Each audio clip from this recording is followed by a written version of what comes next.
Hello and welcome to the To Be Like Christ Bible Study Podcast, where we explore and explain the Bible one chapter at a time. My name is Luke, I'm your host, and today's chapter is Genesis 10. Let's go ahead and read the text together. I'm going to be reading from the English Standard Version of the Bible, and while I find it in my Bible, if you have a moment, hit the subscribe button on your podcast player so we can study together again sometime.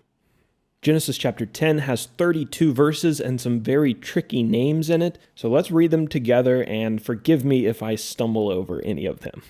These are the generations of the sons of Noah: Shem, Ham, and Japheth. Sons were born to them after the flood. The sons of Japheth: Gomer, Magog, Madai, Javan, Tubal, Meshech, and Tiras. The sons of Gomer: Ashkenaz, Riphath, and Togarmah. The sons of Javan: Elisha, Tarshish, Kittim, and Dodanim.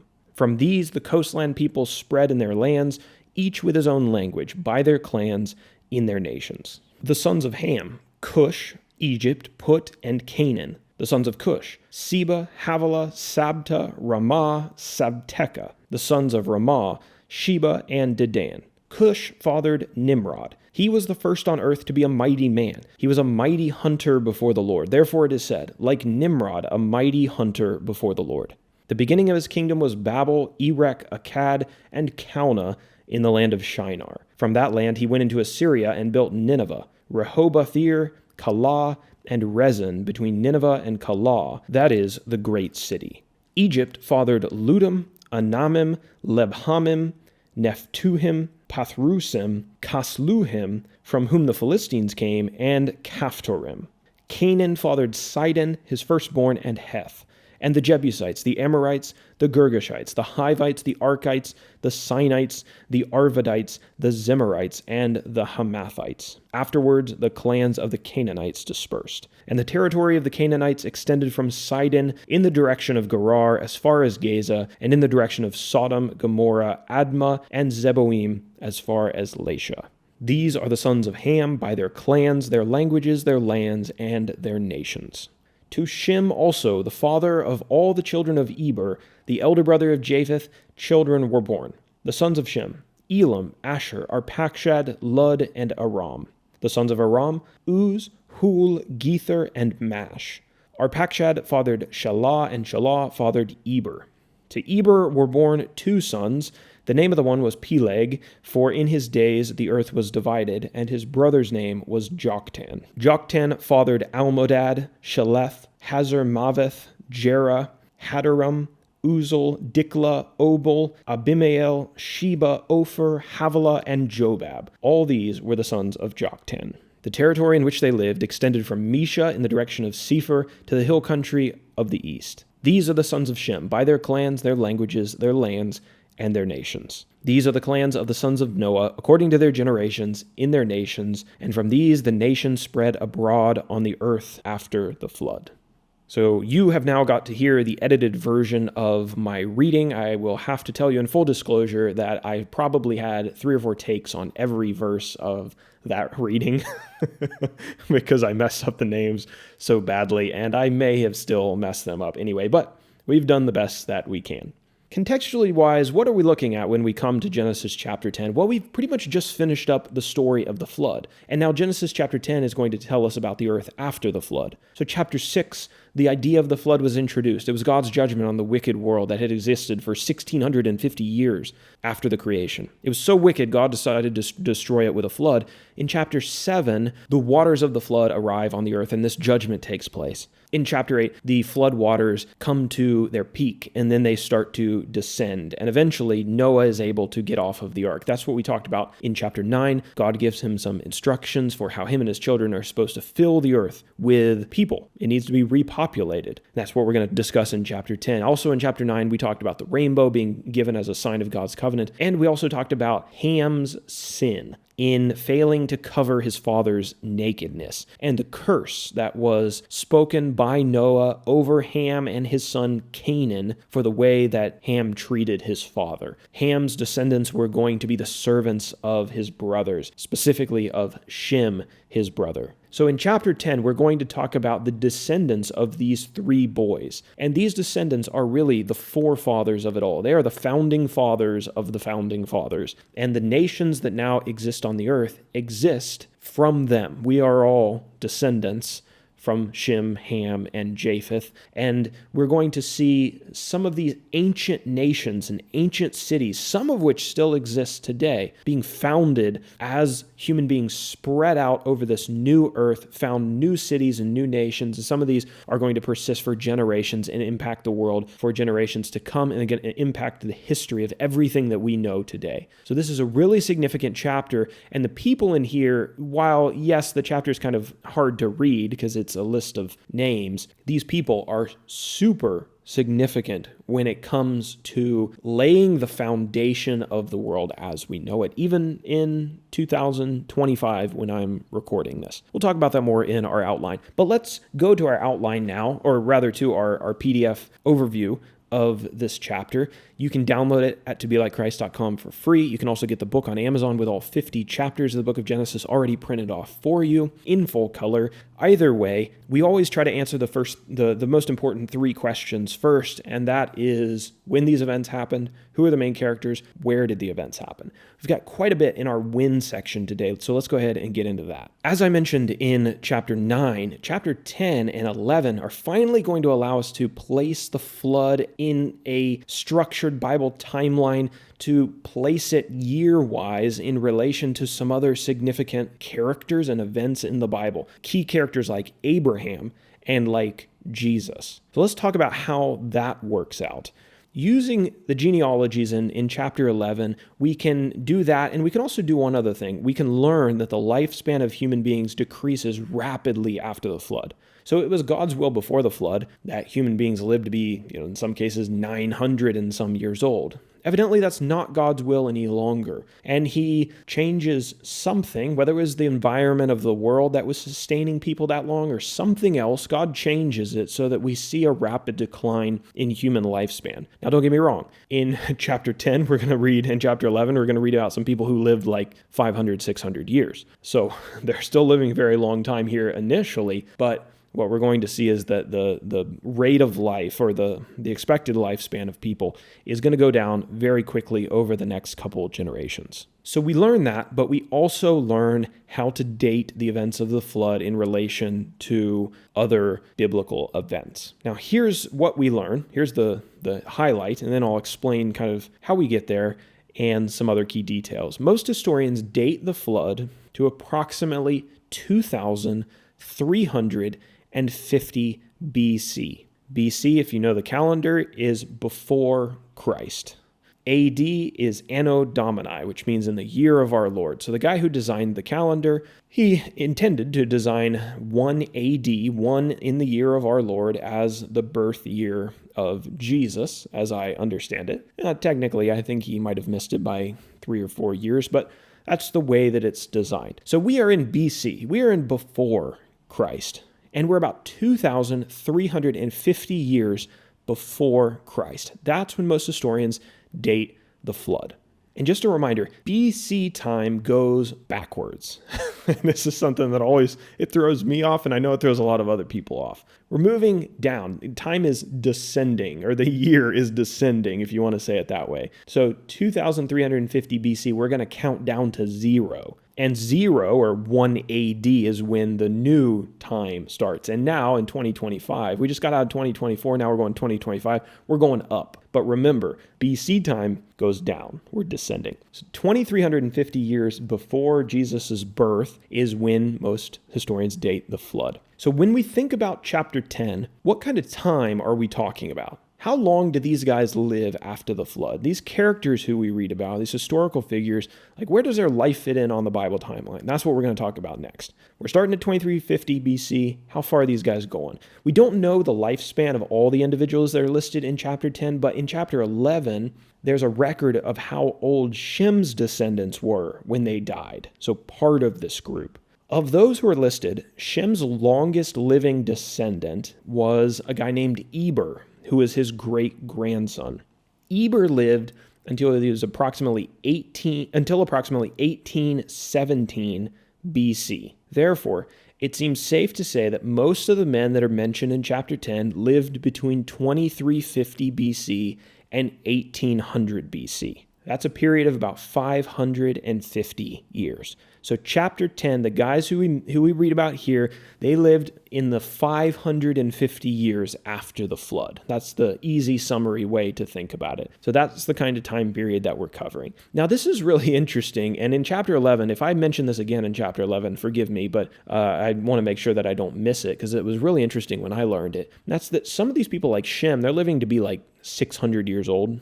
Noah's son is living to be 600, 500 years after the flood. And that overlaps the life of like Abraham, for example. So the genealogies in chapter 11 reveal that Noah's son Shem, who was on the ark with the animals, who saw the pre-flood world, he was actually alive when Abraham was alive. So I don't know if they knew each other, but Abraham could have gone and talked to Shem and got all the information about what it was like before the flood and what it was like on the boat and what it was like when the world was empty and the whole thing had to be repopulated, which would have been incredible. That'd be amazing to be able to talk to somebody like that. But Abraham could have if he knew Shem. And I just never really realized that. But that's a detail that's revealed to us in the genealogies, is that they're actually contemporaries. And I just want to let you know that our dating process and discussion is not always going to be this in-depth and hands-on.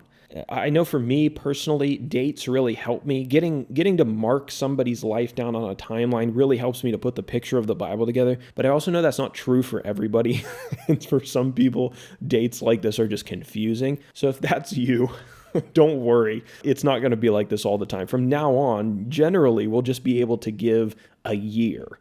How long did this person live before Jesus shows up? What year BC was this? That'll be how it usually goes. But in these early years, when we're trying to establish the timeline for the first time, we have to kind of do the math on these things. So, all right, let's talk about our main characters for chapter 10. Pretty simple here. Shem, Ham, and Japheth. These were the three sons of Noah who accompanied him on the ark. And then we're going to talk about their descendants. And again, these are going to be the fathers of all the people who are now spreading out over the face of the earth after the flood. And now let's talk about where the events played out. Shem, Ham, and Japheth disembarked from the ark on the mountains of Ararat. And we've mentioned in the last couple chapters that nobody knows exactly where that was. But over the next 550 years, what we're going to see is their descendants spreading out all over the face of the earth. This is how the nations start to become populated. Not going to stay in one place anymore. We're going to spread out all over the earth. And then these nations, divide into these distinct cultures. And that's one of the reasons that there's so many distinct cultures on the earth today, is because of this spread and division. Now, that is what's the word I'm looking for? There's an event that is a catalyst or that speeds up this spread and the division of these people and these cultures. It's an event that takes place at a place called the Tower of Babel. Now, we have not discussed this yet, and we didn't read about it today. We're going to talk about it in Genesis chapter 11. But just know that the spread of people all around the earth and the division of languages, the division of cultures, this is going to be expedited by the event that we'll read about in Genesis 11. So hold on for that. I don't want to spoil it. Some of you already know the story, but we'll get to that in the next chapter. Really interesting story. Now we can go over to our outline section, look at the divisions of this chapter, and try to understand what we just read. This chapter breaks down into some nice sections. I've got verse 1 as just an introduction, but after that, I've got verses 2 through 5, Japheth's sons, 6 through 20, Ham's sons, and 21 through 32, Shem's sons. Pretty basic. 32 verses in total. So let's talk about this introduction. We already mentioned chapter 10 is a record of the families of Shem, Ham, and Japheth. And we talked about how many of the men who are mentioned in this chapter are very significant because they were patriarchs of nations of the ancient world. And they were founders of historically significant cities like Nineveh, like Babel. We read about Egypt and Cush. Those were names that even up to the modern day, some of them are associated with nations and empires in Africa. Talked about Canaan. We'll talk about him more in a second, and the nation that came from Canaan, the Canaanites. So that's kind of the introduction to the chapter. Let's talk about now Japheth's sons. And he gets the least attention in chapter 10. Verses 2 through 5 deal with Japheth's sons. He had 7 sons, Gomer, Magog, Madai, Javan, Tubal, Meshech, and Tiras. And one of the only things that we're told about Japheth's family is that they grew and that many of them had their homes in the coastland areas of the world. So that then takes us to verses 6 through 20, and we'll talk about Ham's sons. Now remember, Ham is the one who's cursed by his father for the sin of exposing his father's nakedness, or maybe we should say the sin of not covering his father's nakedness in chapter 9. Ham had 4 sons, and these names many of them are recognizable: Cush, Egypt, Put, and Canaan. Cush fathered Nimrod. Now Nimrod, I don't know how that became, I don't know how many people use this, but have you ever called somebody, you're a Nimrod, like an insult? Like, what a Nimrod. I don't know if that's, my brothers used to say that. I don't know if that's a thing or not, but I don't know how that became an insult, because Nimrod was actually like a super awesome guy, it seems like. Nimrod is described as the first mighty man on the earth. We don't know all that got him that reputation, but we do know some very significant things. Nimrod was king of Babel, Erech, Akkad, and Calneh, and he established the city of Nineveh, which would later become the capital of the Assyrian Empire and was very significant, very prominent in the ancient world. So this guy, he's got a reputation. We're also told that the Philistines were descendants of Ham's son, Egypt. The Philistines, if you know, were like the constant enemies of the people of God in the Old Testament, especially during the days of David and Saul. They're always fighting with the Philistines. So it's not surprising that these guys come from the cursed line of Ham. So then we have Canaan, and Canaan is the son of Ham's who was cursed by Noah. Remember, he says, "Cursed be Canaan, he will be a servant of his brother Shem." And we'll talk about that just in a second when we talk about Shem's descendants. But Canaan was the father of Sidon, Heth, and the nations of the Jebusites, the Amorites, the Girgashites, and Hivites. And these nations are also mentioned in books like Joshua and Judges. These were nations that were thrown out, or that they were conquered and many killed by the nation of Israel when they entered the Promised Land. They drove these nations out of the Promised Land, and the Israelites came in and conquered it, and God helped them do that. Now that's quite significant, and the reason is because the Israelites are descendants of which brother? Can you guess? Which brother was going to make Canaan's children their servants, are going to subject them? Well, Shem's, right? That's what Noah's curse of Ham was, and that's what his blessing of Shem was. Shem's descendants were going to reign over Canaan's descendants. And we see that in the conquest of the Promised Land. Shem's descendants, the Israelites, come in and they conquer all the people who came from Ham and from Canaan and from that cursed line. So now let's talk about Shem's sons as we finish up the chapter in verses 21 through 32. Shem had 5 sons: Elam, Asher, Arpachshad, Lud, and Aram. Additional details about his family will be seen in Genesis 11, and hopefully, Lord willing, we'll talk about that in our next study. Abraham, who is kind of going to be the main character of the next section of the Bible, was a descendant of Shem's. From Abraham come the Israelites, and the Israelites are going to be God's special people. And as we mentioned, they are going to drive out the nations that were the descendants of the cursed line of Canaan. So what we see here is a connection that spans generations of time and a curse that spans generations of time. And this is why some of these genealogies are important, although they're somewhat boring to read. The Bible is a connected story, and these genealogies reveal that there's more to the story of the Israelites going in and conquer the Canaanites than just what's in that immediate context. There's actually a curse that precedes this by hundreds of years. And you only see that as you begin to read through the Bible and make all of the connections, but you realize that all these stories are tied together. They might seem random, especially on the surface, but there's actually a lot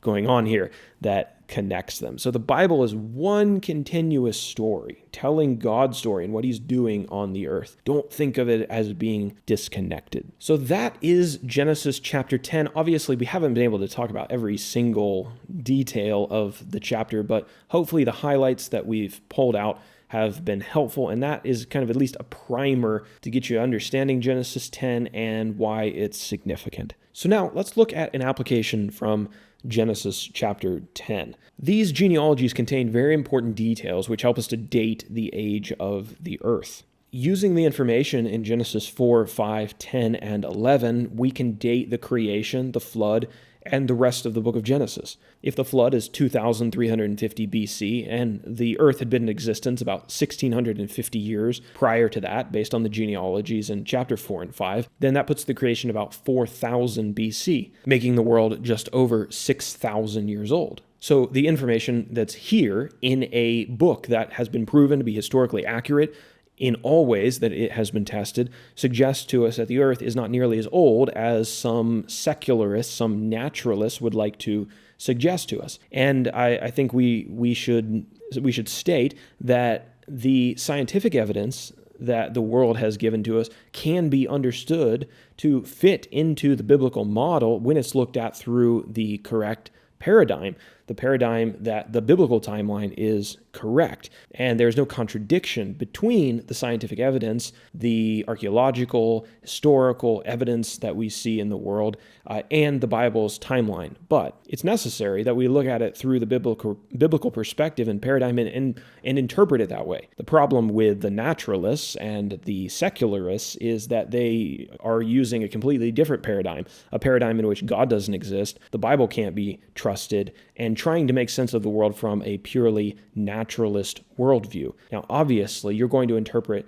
data and evidence extraordinarily differently if you're looking at the world through that view, and I would argue that you're going to horrifically skew the appropriate way to interpret the evidence that we see around us if you are determined to see everything as having natural origins and working under the belief that there is no creator and that there was no supernatural creation. The final thing we should say is that the Bible's timeline matches current archaeological discoveries regarding the rise of civilization. Civilization shows up just on time, exactly where you would expect it if you use the biblical timeline. You've got issues if you are using a purely naturalistic timeline. All that to say, Genesis 4, 5, 10, and 11 can be used to date the significant events of our world, including the creation of the world. The Bible is a tested, historically accurate book, and it would be foolish to discard this valid historical information just because somebody doesn't like the idea of living in a world with God in it. So that is our summary of Genesis chapter 10. I hope it was helpful to you, and I hope this podcast has been helpful to you. I've enjoyed making it and refreshing my memory and my study on the early chapters of Genesis. And I'm looking forward to continuing on in the upcoming days and finishing the book of Genesis, and Lord willing, maybe finishing the entire Bible with you. If you do want to move ahead, and I'm too slow on these podcasts, you can check out our 5-minute Bible studies, which use the same outline but are a little bit more concise. And those are available now up through the book of Psalms. And so we've got quite a few of those out there, several hundred of them. And the outlines are all on the website. So check those out if you would like them. And remember to rate the podcast in your podcast player if you have time to do that. And I hope to see you all for Genesis chapter 11 in the near future.